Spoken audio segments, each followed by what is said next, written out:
Dan nanti kata tutur Simbakana ini, kamu siapkan satu buah kamar kosong. Untuk apa? Untuk nanti pada hari-hari tertentu gitu, si Kang Yanto ini disuruh berhubungan badan dengan sosok Nyai Dewi ini. Intinya kayak gitu lah ya. Si Kang Yanto ketika itu bingung, saya nyiapin kamar kosong di mana mbah? Orang saya rumah aja nggak ada, duit aja udah nggak ada sekarang. Nanti kamu juga bakal jadi orang kaya, nanti juga pulang dari sini kamu bakal kaya raya. Oh, kata Simbakana ketika itu. Dan setelah kamu punya duit, nanti setelah kamu kaya raya, kamu wajib untuk menikah. Kamu nikah gitu. Cari istri, terserah, nikah aja, intinya kayak gitu. Nanti kamu bikin rumah, setelah bikin rumah, siapin kamar, satu buah kamar. Yang dimana kamar tersebut nantinya akan menjadi tempat berhubungan badannya antara si Yanto ini dengan si Nyai Dewi ini gitu. Dan ingat toh, kamu sekarang menumbakan umur kamu, jadi nggak ada lagi tumba-tumba selanjutnya. Nah setelah itu pulanglah si Kang Yanto ini pulang ke kontrakannya itu ya. Nah, setelah pulang ke kontrakannya, singkat cerita saja sampailah di kontrakannya. Nah ketika dia membuka pintu kontrakan, di kasurnya itu, kasurnya juga kasur tipis gitu ya, ngampar, nggak ada kasur ranjang gitu, kasur tipis yang diamparin. Nah di atas kasurnya ini si Kang Yanto ini kaget, karena apa? Kang Yanto ini menemukan kepingan emas yang sudah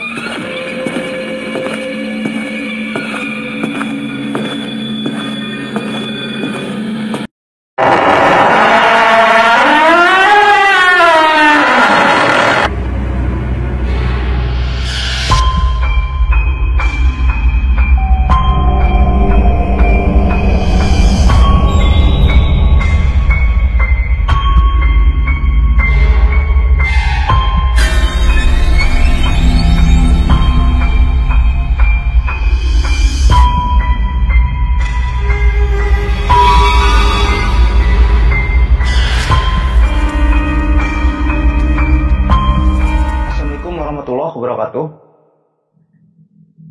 Bismillahirrahmanirrahim. Alhamdulillahirrahmanirrahim. Wa minasta'in wa la umuri dunia wadin. Wassalatu wassalamu ala asrofil anbiya'i wal mursalin wa ala alihi wa sahbihi ajma'in, amma ba'd. Oke Likolopers, kembali lagi bersama saya Lucky Revolver.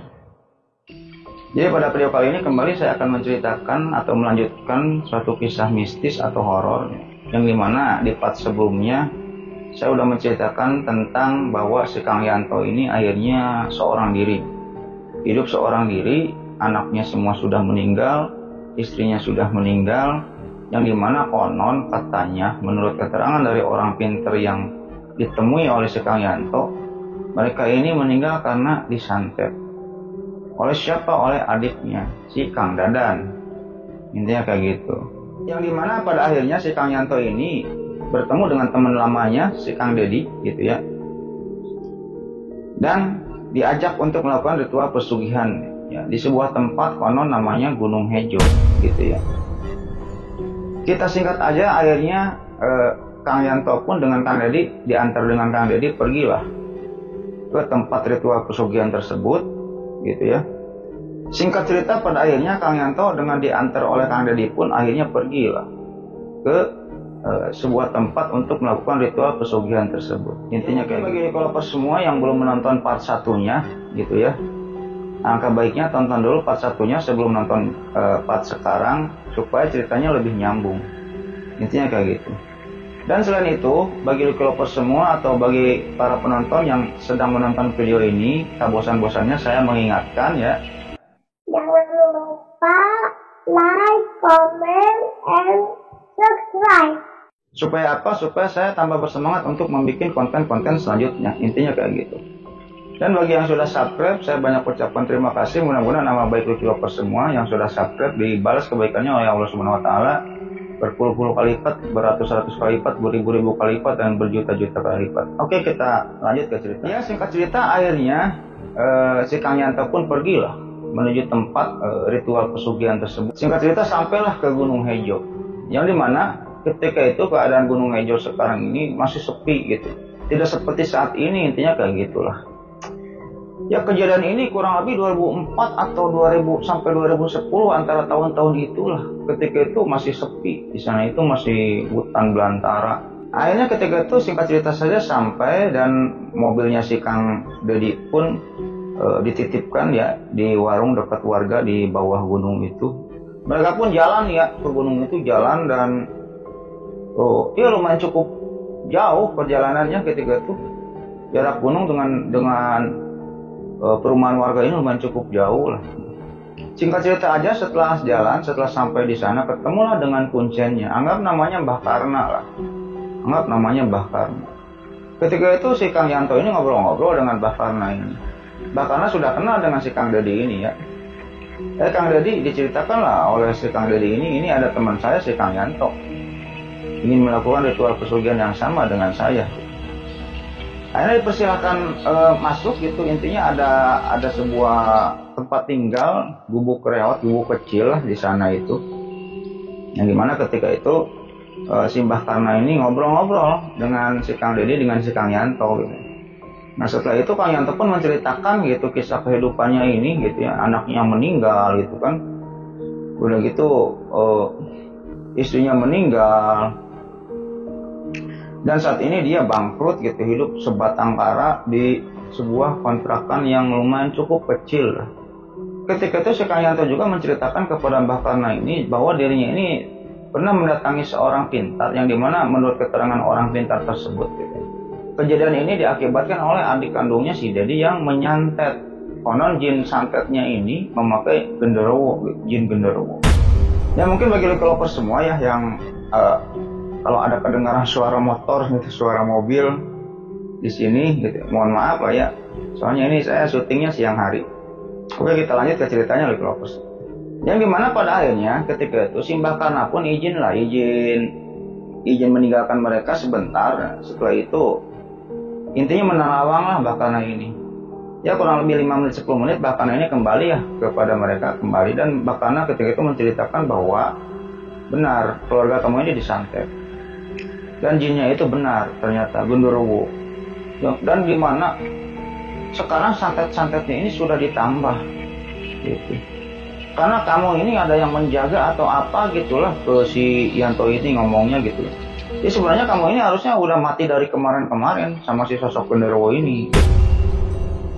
Tapi nggak tahu kenapa gitu kan. Mungkin ada kodam penjaga atau apa di tubuh kamu yang nggak ngerti gitu kan.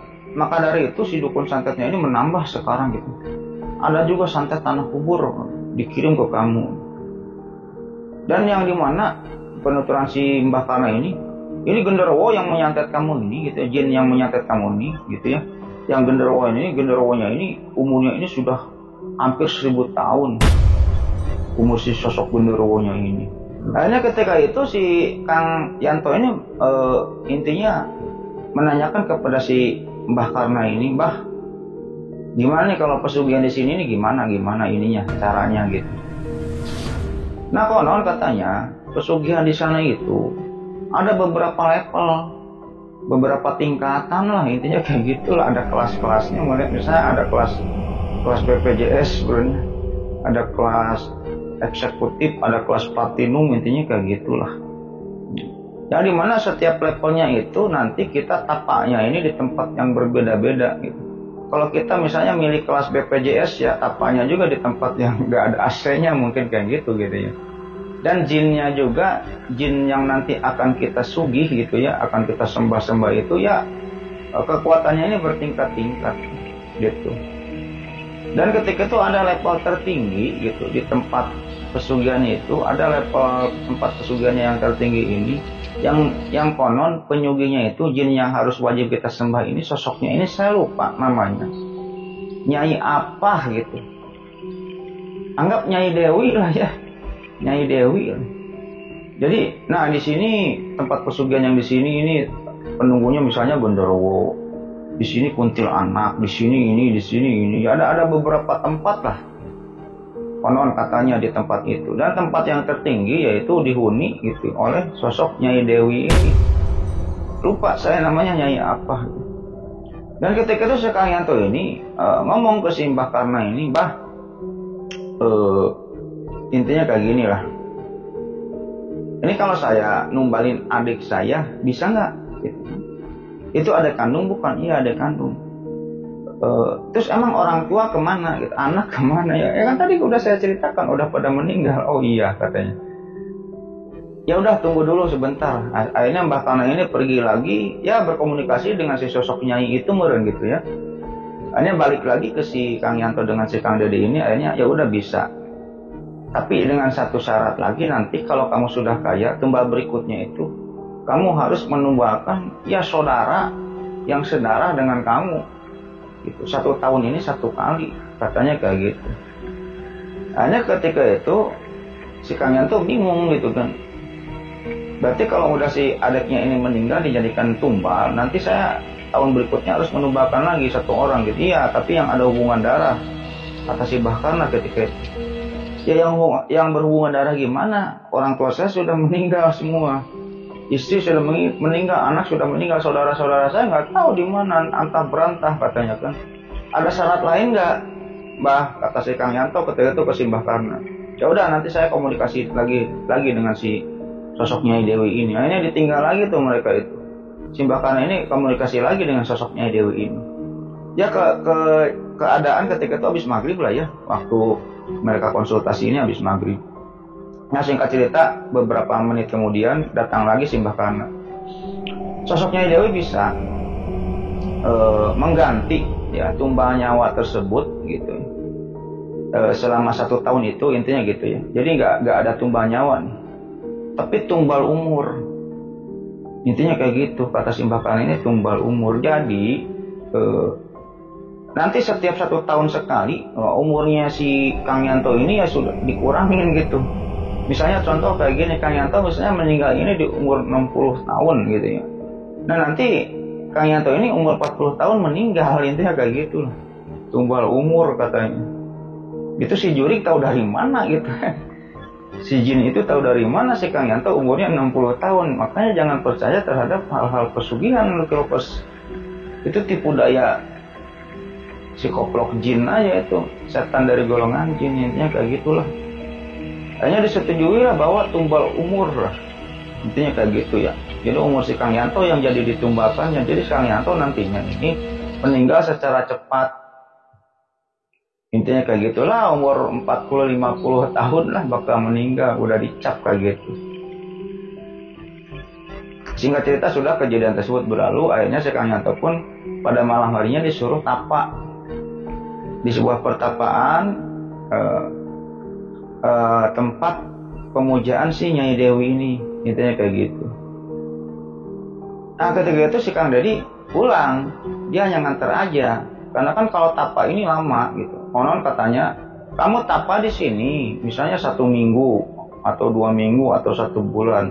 Nah sebelum sosok Nyai Dewi ini datang ke kamu tetap tapa di sini, jangan berhenti, kamu udah tapa aja. Gitu. Singkat cerita sudahlah kejadian tersebut berlalu. Nah, akhirnya si Kang Yanto ini ketika itu diantar lah ya, diantar oleh si Mbah Kana ini ke tempat pertapaannya itu. Nah konon katanya gitu, ketika si Kang Yanto ini diantar oleh si Mbah Kana ke tempat pertapaannya itu, ya, Kang Yanto itu ketika itu menginjak rumput. Jadi di sana itu ada banyak rumput, bukan rumput sih, daun-daun kering, daun-daun kering. Yang dimana ketika itu si Kang Yanto ini menginjak daun kering. Nah ketika menginjak daun kering itu, Kang Yanto ini kakinya ini kerasa menginjak sesuatu lah. Ketika melihat ke bawah itu ada orang. Jadi orang ini badannya ini terkubur oleh daun-daun kering. Ketika keinjak oleh si Kang Yanto, orang ini bangun dari tanah kayak gitu. Melihat si Kang Yanto aja gitu kan, menatap si Kang Yanto dengan tatapan kosong ketika itu. Ketika bertatap-tatapan kayak gitu, tidak lama setelah itu orang tersebut tidur lagi di tanah dan mengubur badannya sendiri dengan daun-daun kering itu gitu. Heran Kang Yanto, itu orang ngapain gitu ya, tidur di sana gitu. Karena jalan aja si Kang Yanto itu. Konon katanya orang tersebut badannya kurus banget, kurus, masih muda tapi kurus, ya umur 40-50-an tah, 40-50 tahunan lah ketika itu. Dan ketika itu si Kang Yanto ini bercerita kepada si Mbah Kana, "Mbah, itu tadi orang itu siapa itu yang tidur di tanah, dikubur badannya dengan daun kering?" Si Bakana ketika itu menjawab bahwa oh orang itu sama memuja juga, tapi bukan ingin kaya dia mah. Jadi ingin mendapatkan ilmu kesaktian lah, intinya kayak gitu. Oh emang bisa di sini ya? Ilmu kesaktian juga bisa ya, tentunya bisa. Akhirnya singkat cerita saja, setelah sampai di tempat pertapaan tersebut, si Kang Yanto pun disuruh tapa di sana. Kang Yanto tidak menceritakan kepada saya persyaratannya apa aja gitu. Harus mengirim apa, misalnya ayam cemani, kembang 7 rupa, enggak lah ya. Enggak menceritakan.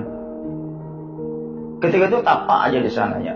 Nah ketika itu penuturan si Bakana ini, kamu jangan berhenti bertapa di sini kalau belum kamu didatangi oleh sosok Nyai Dewi ini. Iya mbah katanya. Ketika itu si Bakana itu langsung pulang aja ya, pulang ke padepokannya itu, ke Saungi, ke rumah gubuknya itu. Akhirnya bertapa lah ketika itu si Kang Yanto ini bertapa gitu ya. Nah setelah bertapa kayak gitu kan dia ini memejamkan mata gitu. Jadi tapanya ini gak boleh, sebelum didatangin oleh si sosok Nyai Dewi ini, dia gak boleh makan, gak boleh minum, bertapa aja dengan melafadzkan lapad-lapad atau lafal yang telah diajarkan sebelumnya oleh si Bakarna ini gitu. Nah konon katanya ketika itu dari gunung tersebut ya, lampu-lampu pedesaan ini, lampu-lampu kota ini masih terlihat di sana itu.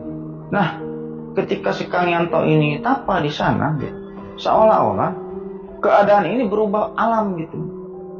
Keadaan ini berubah gitu. Jadi Kang Yanto tidak mampu lagi melihat lampu-lampu desa, seolah-olah tempat yang Kang Yanto injak pada saat pertapaan ini beda alam, beda tempat. Kang Yanto di sana hanya melihat bebatuan gitu, bebatuan besar gitu, intinya kayak gitulah. Dan kayaknya beda alam aja. Ya Kang Yanto pun tidak menghiraukan hal tersebut. Udah itu Kang Yanto ini bertapa. Nah, setelah bertapa kayak gitu, tuturnya si Kang Yanto, ya biasa ya. Pada saat dirinya ini bertapa gitu, ya ada sosok kuntilanak, cikikikan gitu, kik ketawa. Mendatangi gitu, si kuntilanak itu mendatangi si Kang Yanto, bahkan duduk di sampingnya. Karena ketika itu kalau misalnya lari gagal tapanya, ya udah diem aja dia sambil keringat dingin juga, ditahan aja rasa takutnya gitu ya.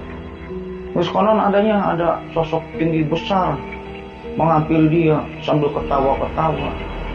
Banyaklah gangguan-gangguan ketika itu kepada si Kang Yanto ini supaya menggagalkan tapanya itu, gitu, bertapanya itu. Ya terakhir konon katanya dia ini didatangi sosok harimau. Sosok harimau mendekat aja harimau itu. Bahkan harimau itu mendaplok di pinggirnya si Kang Yanto. Ya takut sih takut ya. Tapi keadaan yang membuat tidak takut ketika itu.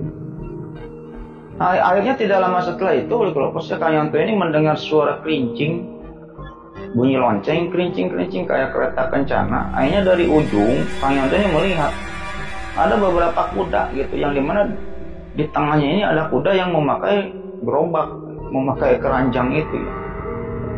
Semakin mendekat, akhirnya sosok kuda yang ada keranjangnya itu turun, yang dimana di dalam keranjangnya itu turun seorang wanita dengan memakai pakaian ala putri, ala kerajaan, dan memakai mahkota di sana, menghampiri si Kang Yanto. Konon dialah sosok Nyai Dewi ini. Hanya berkomunikasilah dengan Kang Yanto. Intinya singkat cerita saja, Kang Yanto ini diterima menjadi abdi pesugihan Nyai Dewi ini. Singkat cerita saja, setelah kejadian tersebut, akhirnya tidak lama kemudian Bakana pun datang menjemput, dan akhirnya si Kang Yanto ini turun kembali ke rumah gubuknya si Bakana ini ya. Setelah turun ini diceritakanlah tentang syarat-syarat setelah ini, intinya kayak gitu. Jadi ketika itu keterangan si Bakana ini, toh sekarang kamu sudah diterima menjadi abdi pesugihan Nyai Dewi ini. Intinya kamu bentar lagi kaya, intinya kayak gitu, bentar lagi kaya, dan nanti adik kamu juga akan diambil oleh Nyai Dewi ini, intinya kayak gitu. Dan nanti kata tutur si Bakana ini, kamu siapkan satu buah kamar kosong. Untuk apa? Untuk nanti pada hari-hari tertentu gitu, si Kang Yanto ini disuruh berhubungan badan dengan sosok Nyai Dewi ini. Intinya kayak gitu lah ya. Si Kang Yanto ketika itu bingung, saya nyiapin kamar kosong di mana mbah? Orang saya rumah aja nggak ada, duit aja udah nggak ada sekarang. Nanti kamu juga bakal jadi orang kaya, nanti juga pulang dari sini kamu bakal kaya raya. tok kata si Mbah Kana ketika itu. Dan setelah kamu punya duit, nanti setelah kamu kaya raya, kamu wajib untuk menikah. Kamu nikah gitu. Cari istri terserah, nikah aja, intinya kayak gitu. Nanti kamu bikin rumah, setelah bikin rumah, siapin kamar, 1 buah kamar, yang dimana kamar tersebut nantinya akan menjadi tempat berhubungan badannya antara si Yanto ini dengan si Nyai Dewi ini. Dan ingat toh, kamu sekarang menumbuhkan umur kamu, jadi nggak ada lagi tumbal-tumbal selanjutnya, kata si Mbah Karna gitu. Jadi nanti kalau kamu sudah menikah, kalau kamu punya anak gitu, anak kamu itu tidak akan mati, tidak akan jadi tumbal gitu. Ya tumbalnya kan tadi udah perjanjian umur kamu gitu. Setelah adik kamu nanti ditumbalkan, diambil oleh sosok Nyai Dewi ini. Karena akhirnya udahlah ya, deal. Nah setelah itu pulanglah si Kang Yanto ini pulang ke kontrakannya itu ya. Nah, setelah pulang ke kontrakannya, singkat cerita saja sampailah di kontrakannya. Nah ketika dia membuka pintu kontrakan, di kasurnya itu, kasurnya juga kasur tipis gitu ya, ngampar lah, nggak ada kasur ranjang gitu, kasur tipis yang diamparin. Nah di atas kasurnya ini si Kang Yanto ini kaget, karena apa? Kang Yanto ini menemukan kepingan-kepingan emas yang sudah berantakan lah, pabalatak di kosannya itu. Konon ketika Kang Yanto ini menjual kepingan emas itu ya ratusan juta 1 keping, sedangkan ketika itu kosannya ini hampir dipenuhi dengan kepingan-kepingan emas. Intinya kayak gitu. Cerita saja akhirnya Kang Yanto pun jadi orang kaya lah ya. Kang Yanto ini jadi orang kaya, yang dimana setelah itu dirinya ini membeli sebuah rumah di Kerawang, di kota Kerawang, membangun rumah yang dimana ketika itu cukup besar lah ya rumahnya ini, tingkat 2 atau tingkat 3 ketika itu ya. Dan biasa di rumahnya tersebut disediakan 1 kamar kosong untuk berhubungan badan dengan Nyai Dewi ini, intinya kayak gitu. Akhirnya dia pun membeli mobil-mobil mewah ketika itu ya. Dan singkat cerita saja, akhirnya si Kang Yanto ini menikah lah ya, menikah dengan seorang wanita, anggap namanya Susi lah ya. Anggap namanya Susi. Ketika si Kang Yanto ini sudah menjadi orang kaya, Kang Yanto ini berusaha untuk mendatangi siapa adiknya ini, si Kang Dadan ya, si Kang Dadan. Main ketika itu dia itu ke Bekasi, main ke rumahnya si Kang Dadan. Nah setelah itu si Kang Dadan juga ada di sana, ada. Ketika Kang Dadan kaget, melihat apa, penampilan Kang Yanto ini sudah berubah drastis. Pakai mobil mewah, sama Kang Dadan juga orang kaya ketika itu, karena dia nikah dengan anaknya orang kaya, intinya kayak gitulah. Ketika itu dipersilakan masuk si Kang Yanto ini oleh Kang Dadan. Dipersilakan masuk ya, ngobrol lah di teras rumah, ketika itu ada kursi. Akhirnya ketika itu saling sindir, si Kang Yanto dengan si Kang Dadan ini saling sindir. Yang dimana ketika itu Kang Dadan ini berucap kepada si Kang Yanto, "Tok, lu masih hidup?" katanya. "Kirain gua lu udah mati," katanya. Nah Kang Yanto pun kesel ketika itu. Dan ini nanti liatin aja ya, yang mati ini siapa, gua apa lu?" kata si Yanto ini ke si Kang Dadan ini. Terus ketika itu si Kang Dadan ini berujar lagi kepada si Kang Yanto ya. "Ya udah, liatin aja, yang mati ini siapa, saya apa kamu?" kata si Kang Dadan ketika itu kepada si Kang Yanto. Terus kata si Kang Yanto, "Dan, pokoknya ingat Dan, apa yang telah kamu lakukan kepada keluarga saya akan saya balas Dan, tidak lama setelah ini Dan." Kang Dadan ketika itu kaget. "Emang apa yang telah saya lakukan kepada keluarga kamu, Tok?" kata si Kang Dadan ketika itu. "Udahlah, kamu jangan pura-pura bodoh lah. Saya udah tahu semuanya Dan. Lihat, sebentar lagi kamu akan bernasib sama seperti keluarga saya Dan," kata si Kang Yanto ketika itu. Akhirnya setelah sindir-sindiran kayak gitu ya, karena kesal gitu ya, si Kang Yanto ini memukul si Kang Dadan. Setelah si Kang Dadan dipukul oleh si Kang Yanto, si Kang Dadan juga balik mukul. Akhirnya mereka berdua berantem dan dipisahkanlah oleh warga ketika itu, oleh para tetangga di sana. Singkat cerita saja akhirnya Kang Yanto tuh pulang ke Kerawang ya, ke rumah. Nah Lucky Lovers, beberapa bulan kemudian gitu ya, Kang Yanto ini susah tidur ya. Susah tidur karena apa? Karena ketika itu Kang Yanto ini sering bermimpi didatangi sosok tinggi besar yang berbulu, yaitu genderuwo itu. Dan ketika itu Kang Yanto ini pernah bermimpi perihal bahwa Kang Yanto itu ketika itu di mimpinya ini berada di sebuah lapangan yang cukup luas, yang dimana ketika itu keadaannya ini sore hari. Di lapangan tersebut Kang Yanto hanya melihat bebatuan yang cukup besar-besar lah ketika itu. Kang Yanto nggak tahu tempat apa itu. Singkat cerita saja, Kang Yanto ini di mimpinya ini mendengar suara tertawa yang sangat kencang sekali.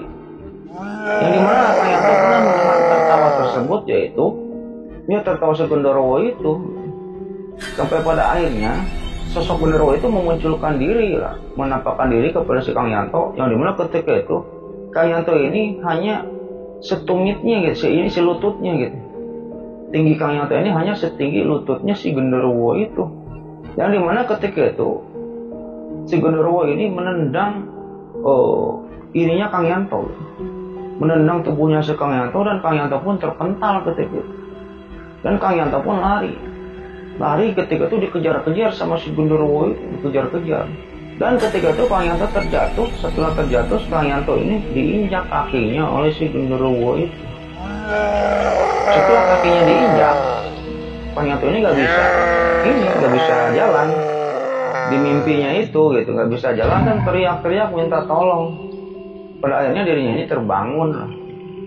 Setelah terbangun, Kang Yanto ini kaget, gitu. Seolah-olah mimpi ini nyata. Karena apa? Ketika itu baju Kang Yanto ini penuh dengan pasir. Ketika bangun ini baju Kang Yanto ini penuh dengan pasir gitu. Kan di mimpinya ini Kang Yanto ini jatuhnya gugulitikan gitu. Setelah itu kotor bajunya. Ketika terbangun bajunya pun kotor. Yang dimana yang makin mengagetkannya lagi, ketika bangun Kang Yanto ini tidak bisa jalan. Seolah-olah injakan genderuwo kepada kakinya ini yang di mimpinya ini nyata. Jadi kakinya ini sakit, gak bisa jalan. Yang dimana pada akhirnya Kang Yanto ini kehidupannya ini memakai kursi roda ketika itu. Jadi gak bisa jalan memakai kursi roda. Nah setelah itu lu kelopos ya, setelah kejadian tersebut selang beberapa minggu gitu ya, Kang Yanto ini mendapatkan telepon dari si Kang Dadan, adiknya itu ya. Ketika diangkat, Kang Dadan ini tertawa tipis lah, mengejek. Tok, gua denger lu gak bisa jalan ya Tok, katanya kan sambil senyum-senyum. Gua denger lu gak bisa jalan ya Tok. Ya tidak lama lagi lu bakal mati lah Tok, liatin aja Tok. Kata si Kang Dadan kepada si Kang Yanto. Ketika itu si Kang Yanto pun cuma marah-marah dan teriak-teriak gitu kan. Nah, singkat cerita saja ketika itu sudahlah ditutup teleponnya. Singkat cerita saja ya, waktunya si Nyai Dewi waktunya si Kang Yanto untuk menyetubuhi si Nyai Dewi ini sudah tiba, intinya kayak gitu. Nah ketika Kang Yanto ini sudah bersetubuh intinya ya, di kamar yang sudah disediakan itu dengan si Nyai Dewi, ketika itu si Kang Yanto ini bertanya kepada Nyai Dewi ini, Nyai, kapan adik saya mau diambil sama Nyai? Ini saya nggak bisa jalan Nyai, kata si Kang Yanto kepada Nyai Dewi ini. Ketika itu Nyai Dewi ini cuma tersenyum kepada si Kang Yanto ini, cuma tersenyum dan menawarkan kepada si Kang Yanto, nantilah belum saatnya saya mengambil adik kamu ini, belum saatnya. Nanti kalau udah saatnya juga akan saya ambil. Terus kamu mau bisa jalan lagi nggak? Kata si Nyai Dewi ketika itu. Ya mau Nyai, mau katanya. Akhirnya setelah itu Nyai Dewi pun ketika itu Kang Yanto ini posisinya ada di kursi roda, dan setelah itu Kang Yanto ini kakinya ini diusap oleh Nyai Dewi, dan usapan Nyai Dewi ini terasa hangat sekali. Ketika tangan Nyai Dewi ini mengusap kakinya si Kang Yanto, tentunya ada kehangatan yang muncul gitu ya, ada aura hangat yang muncul dari telapak tangannya. Ya setelah itu Kang Yanto itu bisa jalan lagi seperti biasa, jag-jag lah intinya kayak gitu. Dan setelah itu Nyai Dewi pun pergi. Ya biasa Kang Yanto ini dengan Nyai Dewi ini ya sebulan sekali melakukan hal-hal berjinah itu kayak gitu ya, melakukan persetubuhan. Ya tidak lama setelah itu Kang Yanto pun istrinya ini hamil. Singkat cerita saja setahun pun sudah berlalu. Dan anaknya Kang Yanto ini intinya sudah besar. ya kira-kira umur 1 tahun 2 tahunan anaknya si Kang Yanto ini gitu. Tapi si Kang Dadan belum juga mati gitu, belum meninggal gitu. Adiknya si Kang Dadan ini, adiknya si Kang Yanto ini, si Kang Dadan belum meninggal juga. Kang Yanto ini suka bertanya-tanya gitu. Ini benar nggak sih gitu kan? Si Kang Dadan ini mau diambil gitu, intinya kayak gitulah. Tapi ketika si Kang Yanto ini bertemu dengan Nyai Dewi ya, kan sebulan sekali ini harus ada ritual khusus bersetubuh dengan Nyai Dewi ini. Kang Yanto suka bertanya kepada Nyai Dewi ketika itu ngomong, belum saatnya, intinya kayak gitu aja gitu. Konon sosok Nyai Dewi ini sangat cantik sekali, itu sangat cantik sekali gitu. Setiap dia ini mengunjungi si Kang Yanto gitu, kan ada kamar khusus di tingkat atas disediakan. Kalau si istrinya kan nggak tahu, istrinya ini nggak tahu bahwa si Kang Yanto ini melakukan pesugihan. Dan kamarnya itu suka dikunci, sama si Kang Yanto suka dikunci. Nah ketika sosoknya Dewi ini datang dan meninggalkan si Kang Yanto, bau wanginya ini masih nempel di kamarnya ini, masih tercium gitu. Sampai Nyai Dewi ini datang lagi ke kamar itu, bau wanginya ini gitu ya, sebulan kemudian, intinya kayak gitulah. Nah sebulan ini bau wangi di kamarnya ini masih kecium, sama si Kang Yanto ini masih kecium, intinya kayak gitu. Nah setelah itu saya lupa ketika itu ya. Nah ketika si Kang Yanto ini sembuh dan bisa jalan lagi gitu ya, bisa jalan lagi, si Kang Yanto ini menemui si Kang Dadan, dan setelah datang ke rumah si Kang Dadan ini kaget melihat si Kang Yanto ini bisa jalan gitu. Intinya kayak gini lah, si Kang Yanto itu ketika itu berujar kepada si Kang Dadan, dan segimanapun hebatnya dukun lu gak akan bisa nyantet gua sekarang. Silakan, lu cari lagi deh dukun tersakti yang lu kenal, santet gua nih, bunuh gua nih, katanya. Nah si Kang Dadan pun ketika itu bingung gitu. Lah kok bisa jalan lagi gitu. Akhirnya sudahlah kejadian tersebut berlalu. Nah singkat cerita saja, anaknya si Kang Yanto ini yang tadi kecil ini sudah tumbuh berumur 2 tahun, dan ketika itu istrinya ini hamil lagi. Singkat cerita saja melahirkan lagi, dan dimana ketika itu Kang Yanto ini memiliki 2 orang anak dari istri barunya itu si Susi ya. Anaknya yang pertama ini umur 2 tahun setengah lah, segituan lah. Anaknya yang kedua masih bayi, umur bulanan ketika itu, umurnya bulanan. Kelopes ya. Jadi ketika itu gangguan santet yang dialami oleh si Kang Yanto gitu ya, yang dikirim oleh si Dadan ini melalui sosok genderuwo ini gitu ya, intinya kayak gitu, sering terjadi tapi tidak se ekstrim dulu lah ya. Kadang di malam hari istrinya ini suka teriak-teriak karena apa? Karena mendengar suara geraman dari kamar mandi. Ketika itu istrinya datang ke kamar mandi, ketika itu pintu kamar mandi ini tertutup. Dan ketika diketuk-ketuk, istrinya ini mendengar suara geraman dari kamar mandi gitu. Dan ketika kamar mandi itu dibuka, istrinya ini melihat gitu ya, ada kaki yang sangat besar sekali. Jadi kamar mandi ini ditutupi kaki gitu, kaki yang berbulu, yang dimana istrinya si Kang Yanto ini tidak mampu melihat wajahnya. Karena genteng kamar mandi atau atap kamar mandi ini ya setumit si genderuwo itu. Jadi kakinya aja memenuhi kamar mandi, intinya kayak gitu. Tapi tidak se ekstrim dulu gitu, gangguannya cuman kayak gitu aja gitu. Cuman dilihatkan penampakan genderuwo, cuman dilihatkan didengarkan geraman-geraman, intinya. Nah, singkat cerita saja, ketika itu si Kang Yanto ini lagi ada kerjaan lah ya. Lagi ada kerjaan dan meninggalkan istrinya di rumah dengan 2 orang anaknya itu. Yang dimana ketika itu malam hari istrinya ini menelpon si Kang Yanto untuk pamit pulang, untuk segera pulang, cepat segera pulang. Singkat cerita aja lah ya, keesokan harinya ini pulang. Nah, setelah pulang, Kang Yanto ini melihat keadaan istrinya ini gitu ya. Di rumahnya itu sudah ada mertuanya gitu, mertua dari istrinya itu ya, ayah ibu dari istrinya. Dan ketika itu istrinya ini sudah memakai kursi roda, jadi nggak bisa jalan, istrinya ini nggak bisa jalan, jadi kakinya ini lumpuh. Ketika itu Kang Yanto bingung, ibu kenapa? Pada istrinya ini, kamu kenapa? Ketika diceritakan, jadi istrinya ini mengalami pengalaman yang sama dengan Kang Yanto. Ketika itu istrinya ini bermimpi bermimpi didatangi makhluk tinggi besar dan kakinya ini diinjak. Ketika bangun gak bisa jalan. Intinya kayak gitulah. Seminggu istrinya gak bisa jalan. Seminggu. Di minggu kemudian ini biasa Kang Yanto ini bertemu lagi dengan Nyai Dewi. Dan setelah itu berhubungan badan lah ya. Setelah berhubungan badan, Kang Yanto pun berkeluh kesah lagi ke Nyai Dewi. Nyi, istri saya sekarang gak bisa jalan. Nyai bisa nyembuhkan lagi nggak? Katanya kayak gitu. Ketika itu sosok Nyai Dewi ini cuma tersenyum dan berkata bahwa besok juga istri kamu bakal bisa jalan lagi. Ya udah Nyi, terima kasih. Akhirnya ketika itu setelah Nyai Dewi ini pergi, si Kang Yanto ini tertidur di kamarnya ritualnya itu karena ngantuk barunya tertidur aja.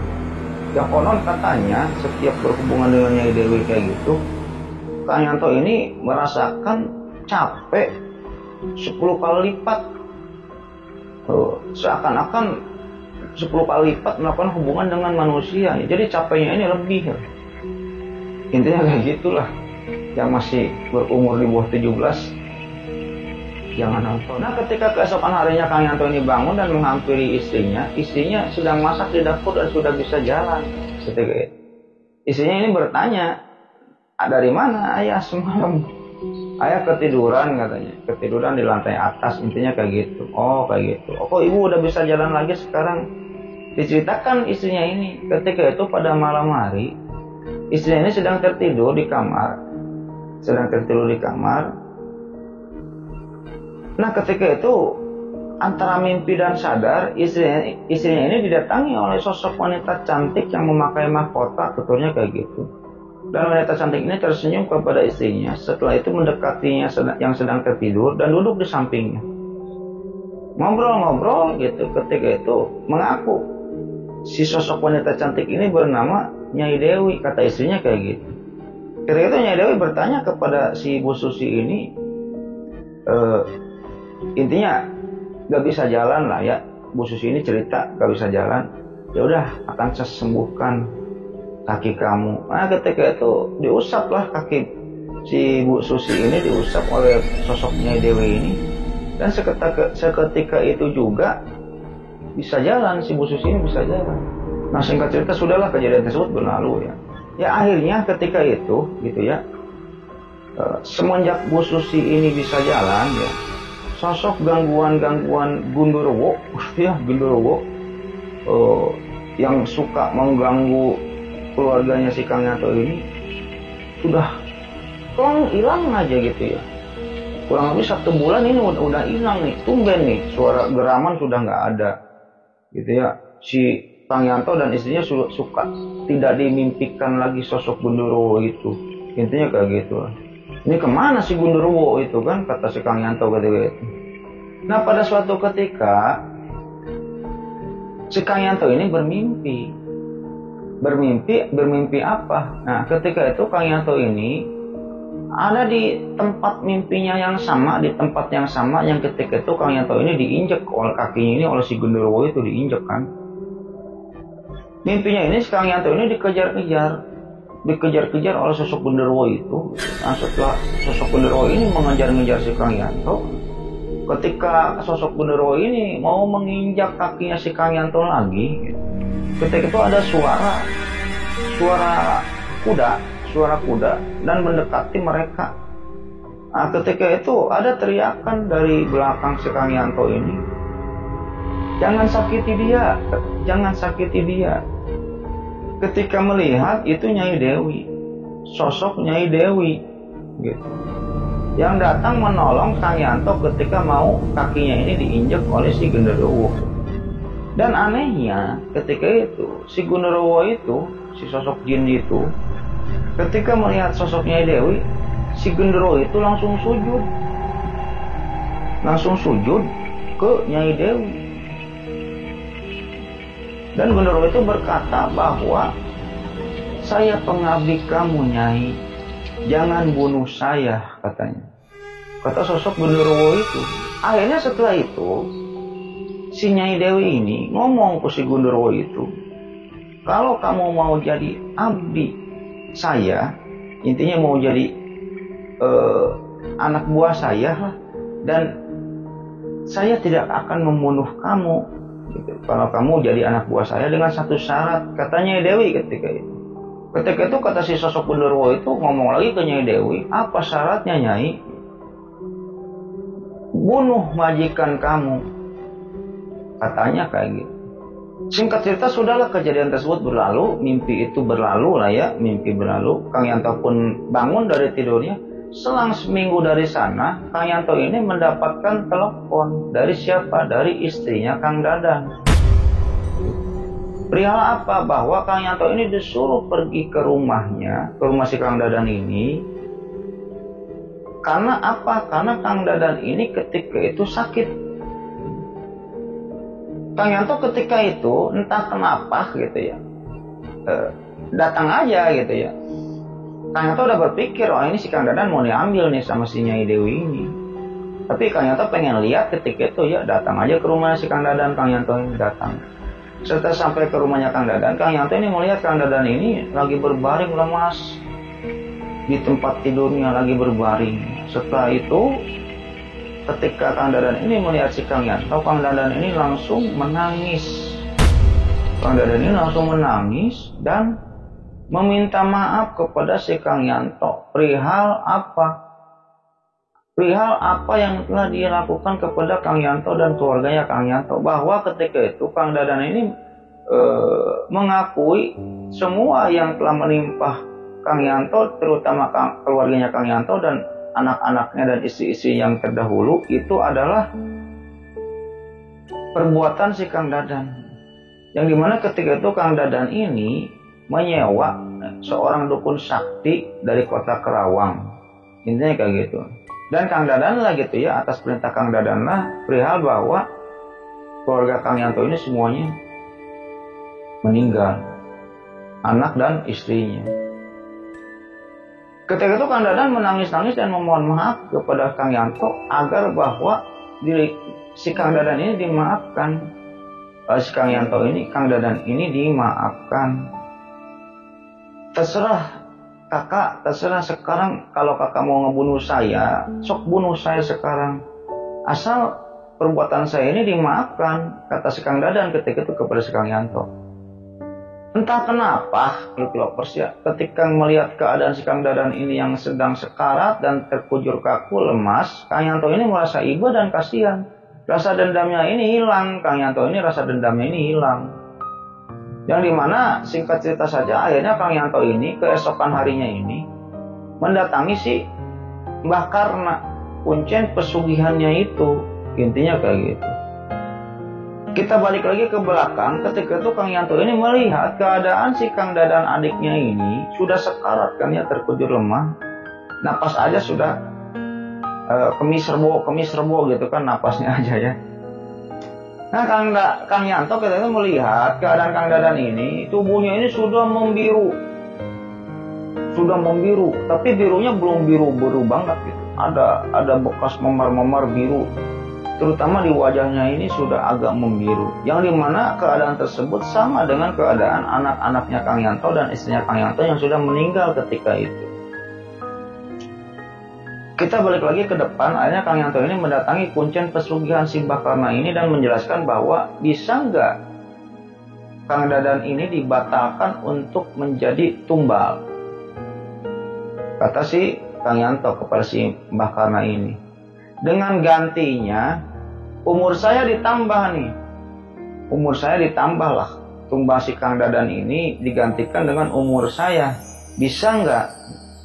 Nah, ketika itu biasa si Mbah Karna ini meninggalkan dulu si Kang Yanto dan berdiskusi, berdialog dengan si Nyai Dewi ini, abdi pesugihannya itu gitu. Setelah itu balik lagi si Mbah Karna ini ke si Kang Yanto, balik lagi dan menjelaskan bahwa oh tidak bisa, Nyai Dewi tidak menyetujuinya. Tutur si Mbah Karna ketika itu kepada si Kang Yanto. Nah akhirnya Kang Yanto pun bingung, akhirnya pulanglah ke rumahnya. Kang Yanto ini pulang ke rumahnya. Singkat cerita saja, seminggu setelah itu Kang Yanto ini mendapatkan kabar dari istrinya Kang Dadan bahwa Kang Dadan sudah meninggal dunia. Dan Kang Yanto pun memaafkan si Kang Dadan dari lubuk hatinya yang paling dalam, memaafkan kesalahan-kesalahannya si Kang Dadan gitu. Hanya sudahlah, kejadian tersebut berlalu. Setelah itu, selang 1 tahun dari sana, dari kejadian itu, selang 1 tahun, singkat aja anaknya Kang Yanto yang pertama, ya ketika itu sudah berumur 3 tahunan, meninggal dunia. Meninggal dunia, yang dimana ketika itu sebelum meninggal dunia, anaknya si Kang Yanto ini seminggu sebelum meninggal dunia suka ngomong ke si Kang Yanto dan ke ibunya Bu Susi ini bahwa ada takut, lihat ular yang sangat besar sekali, katanya. Lihat ular yang sangat besar sekali. Akhirnya ketika itu Kang Yanto pun tidak memikirkan hal-hal mistis atau gaib lah ya. Singkat cerita saja, anaknya kan meninggal. Nah, anaknya meninggal ini ketika itu di leher ini ada bekas merah. Ada bekas merah yang kayak dicekik gitu, Dan bekas merah ini lebih mirip dengan lilitan ular. Jadi anaknya ini seolah-olah dililit sama ular lehernya ini dan meninggal. Intinya kayak gitu. Bingung Kang Yanto inilah, kok ini anak saya meninggal aneh. Anaknya yang pertama itu ketika itu kan meninggalnya ini mukanya ini membiru, yang kayak karena genderuwo itu. Sekarang kayak ada bekas lilitan ular di sini. Ini apa ada yang nyantet lagi atau apa? Apa ini tumbal gitu? Kalau ini tumbal kan saya perjanjiannya ini dengan si Nyai Sekadewi dengan si Mbah Kana ini kan tidak menumbalkan nyawa. Tumbalnya cuman umur saya aja, tumbal umur. Intinya kayak gitu. Nah sudah kejadian itu berlalu lah ya. Nah selang setahun dari sana, anaknya yang paling kecil juga meninggal, si Kang Yanto ini. Anaknya Kang Yanto yang paling kecil itu meninggal. Ya ketika itu sudah berumur 1 tahunan lah lebih. Dengan bekas lilitan yang sama. Lilitan yang sama gitu. Lehernya ini kayak dililit ular. Melihat hal tersebut, akhirnya si Kang Yanto ini datang ke Mbah Karna menceritakan hal tersebut. Ketika itu Mbah Karna ini mengakui bahwa anak kamu dua-duanya ini diambil oleh Nyai Dewi karena Nyai Dewi ini suka dengan anak kamu. Yang dimana kamu beruntung anak kamu ini disukai oleh Nyai Dewi ini. Nanti di alamnya Nyai Dewi ini, anak kamu ini akan diangkat anak oleh Nyai Dewi ini. Dan kamu sekarang kekayaan kamu ini bakal dilipat-lipatkan oleh Nyai Dewi ini. Akhirnya ketika itu Kang Yanto ini marah, persetan lah dengan Nyai Dewi, persetan dengan kekayaan ini.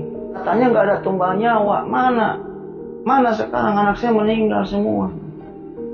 Apa bedanya dengan kiriman santet yang dulu? Apa bedanya ini sama gitu.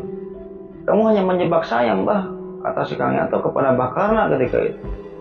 Karena Kang Yanto pun pulang dan setelah pulang Kang Yanto ini merenung dan menyesali tentang apa yang telah diperbuatnya. Intinya Kang Yanto ini dilicikin oleh Mbah Karna, gitu. Ditipu oleh Mbah Karna dan Nyai Dewi ini. Kan konon katanya nggak ada tumbal nyawa, tumbalnya cuma tumbal umur aja gitu ya. Yang dimana pada akhirnya Kang Yanto ini, ya anaknya meninggal juga, gitu. Diambil katanya sama Nyai Dewi ini. Nah singkat cerita Kang Yanto ini atas perlakuannya Dewi ini protes ke Nyai Dewi. Protesnya ini gimana? Jadi pada malam-malam tertentu yang sudah dijadwalkan untuk bersetubuh dengan Nyai Dewi ini, Kang Yanto ini nggak datang. Kang Yanto ini pergi ke sosoknya, pergi nginep di temannya, nggak datang lah. Setelah itu bulan berikutnya, ketika jadwalan untuk bersetubuh dengan Nyai Dewi ini, Kang Yanto juga nggak datang. Bulan berikutnya pun Kang Yanto juga nggak datang. Dan setelah itu Kang Yanto pun mendapatkan kabar yang menyedihkan lagi. Perihal apa? Istrinya ini meninggal. Bu Susi ini meninggal dengan keadaan yang sama. Lehernya ini kayak terlilit oleh ular. Singkat cerita kayak gitu. Nah setelah itu Kang Yanto ini di bulan-bulan berikutnya nggak datang juga untuk melakukan ritual bersetubuh dengan Nyai Dewi ini. Yang dimana pada akhirnya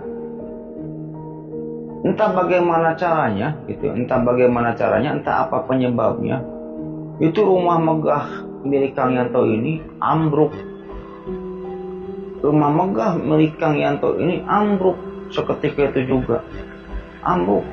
Dan Kang Yanto ketika itu punya beberapa mobil. Anehnya mobil itu hilang satu persatu.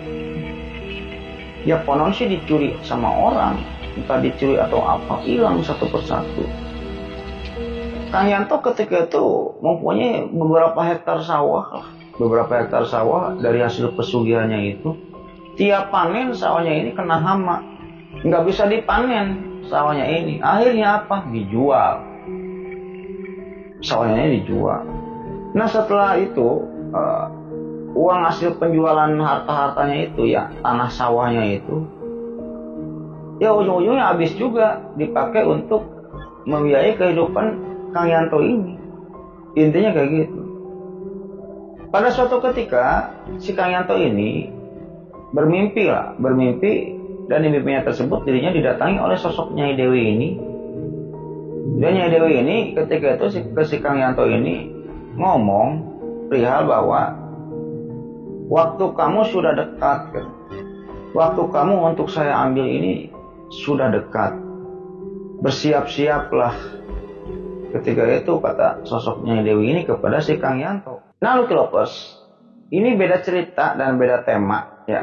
Ketika itu saya ini sedang main ke rumah teman saya lah, namanya Ustadz Soleh. Saya biasa bermain ke sana ini untuk belajar ngaji lah ya, nahwu sorof gitu.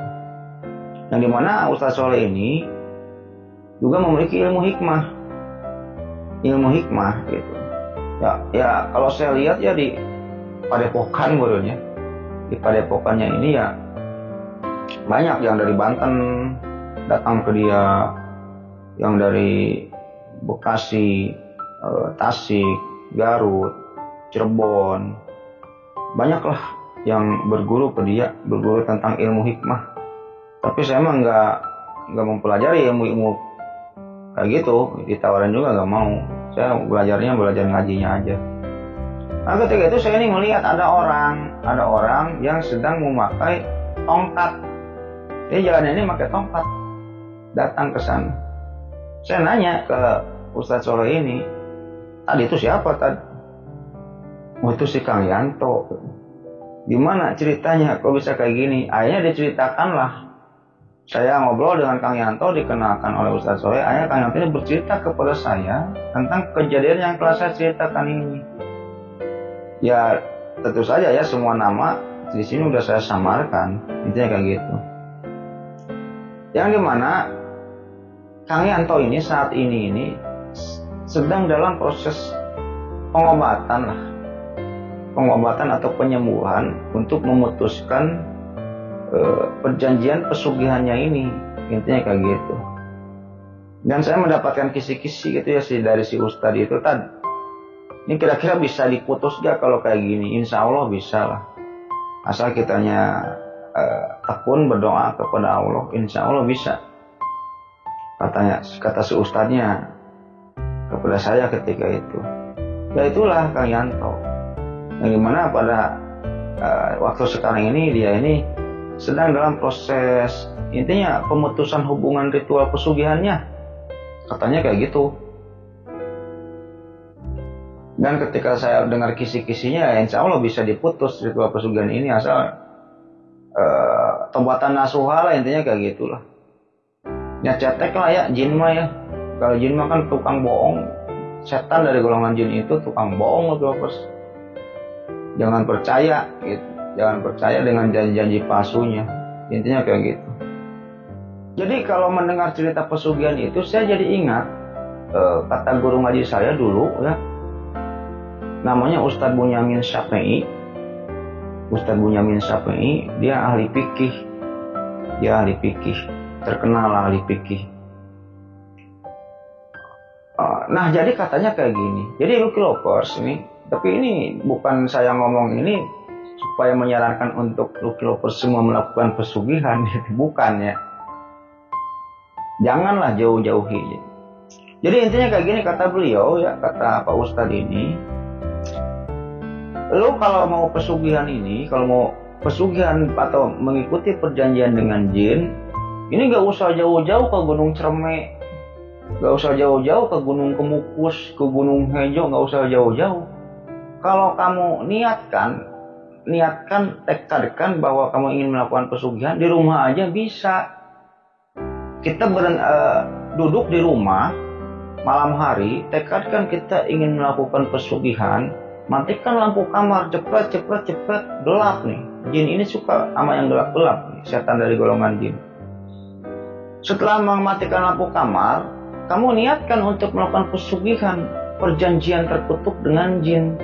Nanti juga jin akan datang sendiri, mendatangi kamu gitu. Asal kamu niatnya kuat untuk melakukan pesugihan gitu. Gak usah jauh-jauh gitu kan, jauh-jauh ke Gunung Kemukus, ke Gunung Cerme, ke Gunung Hejo, ke Gunung Salak, intinya kayak gitu. Karena apa? Perumpamaan jin dengan manusia yang ingin melakukan pesugihan ini, gitu, perumpamaan jin si pesugihan ini dengan manusia yang ingin melakukan pesugihan ini, perumpamannya ini kayak gini loh Lovers.